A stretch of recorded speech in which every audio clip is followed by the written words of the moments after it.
The best of money matters. The Big Story. Welcome to The Big Story. I'm Hongbin Jeong. Financial services firm Chocolate Finance on March 10th suspended instant withdrawals citing high demand. It said on its mobile app that it was experiencing an unusually high volume of withdrawal requests, so users making requests during this period would have to wait between 3 and 10 days to get their money back. And now this disruption has raised a number of concerns among customers, particularly regarding the security of their funds, the delays in withdrawals, and the lack of communication surrounding the issue. So to address these concerns, joining us now is Walter de Oude, who is the CEO and founder of Chocolate Finance. Walter, thank you so much for joining me today. Hi, great to meet you and glad to have you on the show. All right, Walter. Well, according to a notice to customers, Chocolate Finance temporarily suspended instant fund withdrawals due to high demand. Could you walk us through what happened on the 10th of March and the decision-making process behind pausing the withdrawal and card transaction services? Well, a lot has happened on the 10th of March, and it's been quite a week, but very keen to talk you through as to where things are. So Chocolate Finance is an asset management firm that has an opportunity to give people an enhanced return on their cash. And what really happened was we had launched a card program called HeyMax, where we were giving customers 2 miles per dollar spent on the card with our chocolate debit card. Right. And we did something really unique with this program, which was fantastic, in that this 2 miles per dollar was able to be spent almost everywhere on all sorts of things, including bill payments and insurance premiums and other categories that most miles programs don't normally cover. Now, this program was working incredibly well. We had significant success and great customer feedback. Unfortunately, we realized that there was an overutilization of bill payments on the system. And as a result of the overutilization on bill payments, we decided to remove the ability to pay for your AXS bills on the card. And we did that in order to make sure that we could keep the program sustainable, so that we could keep offering the 2 miles per dollar spent on ordinary course goods and services expenditure. Right. So what we did was we terminated the AXS payment system, but I think where we went wrong was we didn't really communicate it properly to customers. And the poor communication really had quite a negative effect, where people were not really happy about the fact that a really nice benefit was kind of taken away. So some influencers caught wind of this and put out what I can only really describe as a fear-mongering video, causing some customers to almost panic and want to withdraw their funds. That's really what happened on the 10th, and I'll talk you through a little bit why that's totally under control. I see. All right. Well, the surge in withdrawal requests seems to have caught your company off guard here. How did you assess the situation initially, and what led to the decision to pause services then? First, I'll say that we weren't caught off guard at all. We've always prepared for a situation where withdrawals spike. And all that happens in our world is that when withdrawals spike under a Chocolate Finance ecosystem, is that withdrawals just revert to the normal industry standard of 3 to 6 working days or 3 to 6 days for withdrawals. Any kind of asset management firm, if you buy a fund, when you want to withdraw that fund, normally it would take 3 to plus days for your money to be returned to you.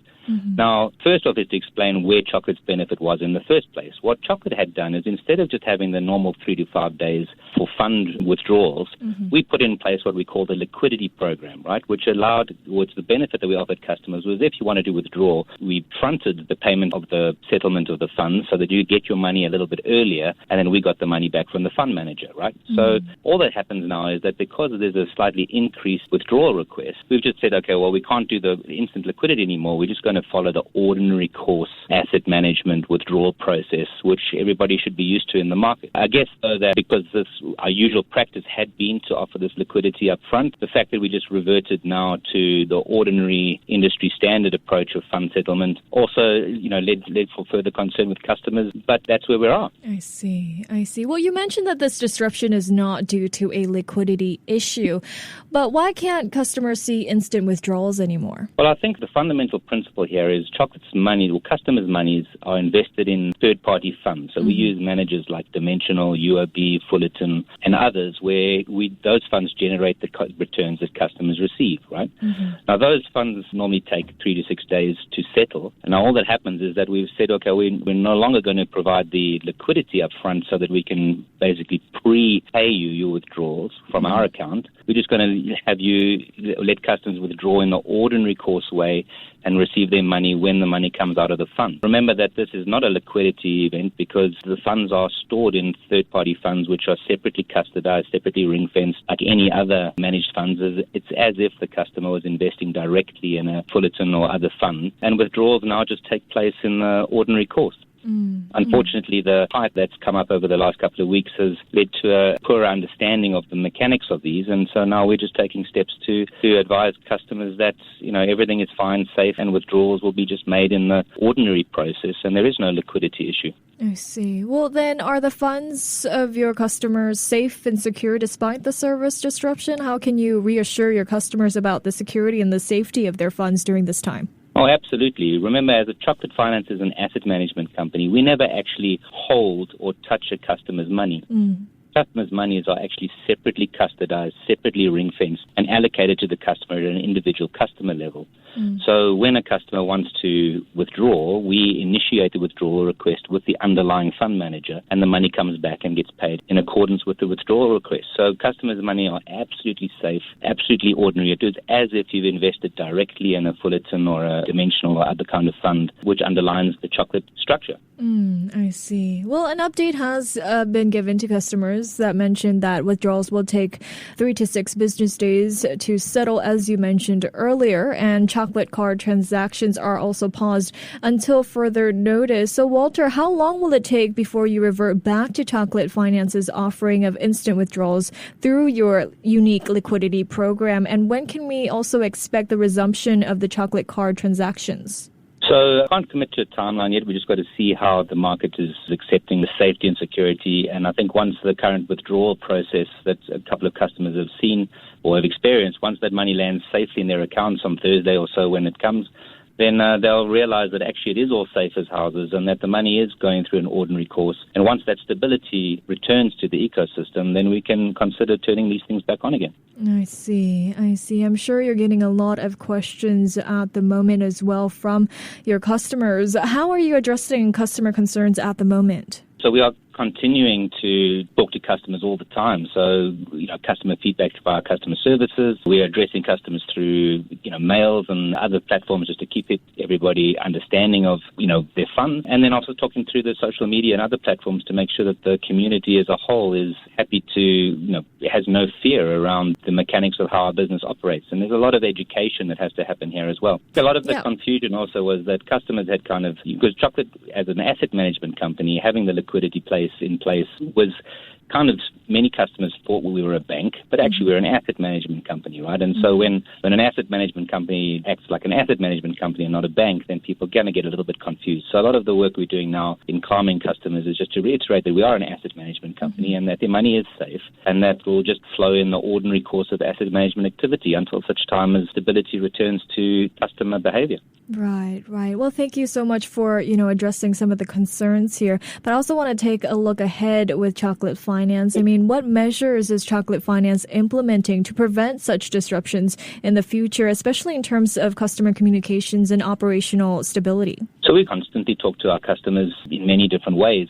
I think with this particular surge, which was, as I said, triggered by a little bit of social media panic generation, I think there's a lot of lessons learned for everybody. And I guess that the outcome of this small storm in a teacup is that people will have a much better understanding of how Chocolate Finance works and be much more confident to invest with us again in the future, knowing that everything is fine and money is safe and withdrawals will take place, and it's just a timing issue while we have a surge. It's just a matter of managing the timing of payments in an orderly way.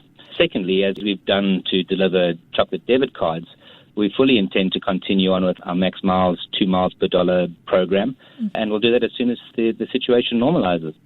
I see. Well, of course, trust is very important, especially in terms of working with financial services here. So what steps is Chocolate Finance also taking to regain customer trust after this disruption? Are there plans to compensate affected customers or offer some kind of resolution?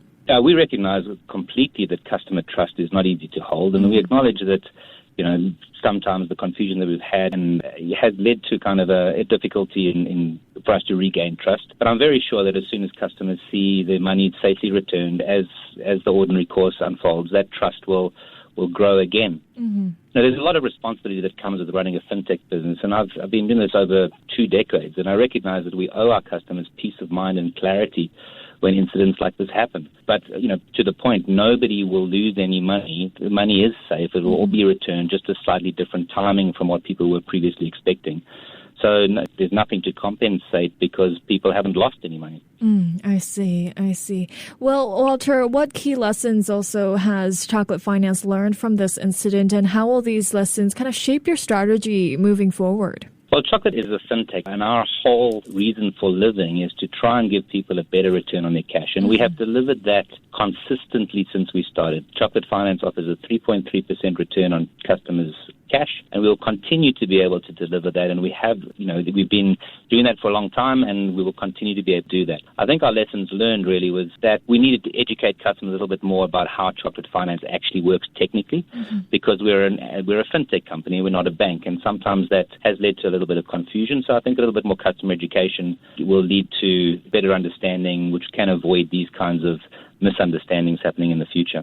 I see. And Walter, how does Chocolate Finance also plan to scale its operations and infrastructure to better handle customer demand as the company grows, especially with, popular initiatives like Hey Max Miles? Yeah, I think, operationally, we're in a fantastic place. Because we're a fintech company, everything that we do is automated. So we can handle 1 customer or 1 million customers on the platform, all through the technological mechanics. So when money comes in or money goes out, all of this is going through bank-grade style of technologies. So from an operational perspective, we can scale infinitely. In fact, Chocolate has done so well in our start in Singapore. We're now beginning our operationalization of our business in, say, Hong Kong, Japan, and Middle East, which will come on live at some point in the future, which is really an extension of our existing capabilities. And we will grow our staff and everybody else as the business continues to grow. I see. And before we let you go here, Walter, do you have anything else you'd like to add? Yeah, of course. Just really to reiterate to all of our customers, your money is safe. There is a timing difference in between now and what it was in the past. This is only as a result of all the hype that was generated by a whole bunch of social media, which generated a whole bunch of fear in the market, which was irrational because the money is actually quite safe and it is all going to come back as required. And I'm sure that in a week and a half's time, when all of this noise is settled, everyone will understand that it was a storm in a teacup. I see. Well, thank you so much, Walter, for joining me today. Great to be on the show. Thank you. That was Walter de Oude, who is the CEO and founder of Chocolate Finance. This has been The Big Story with me, Hongbin Jeong. To listen to more great interviews, download our podcasts at audio.sg or download the audio app. That's AWEDIO, audio at the App Store and Google Play.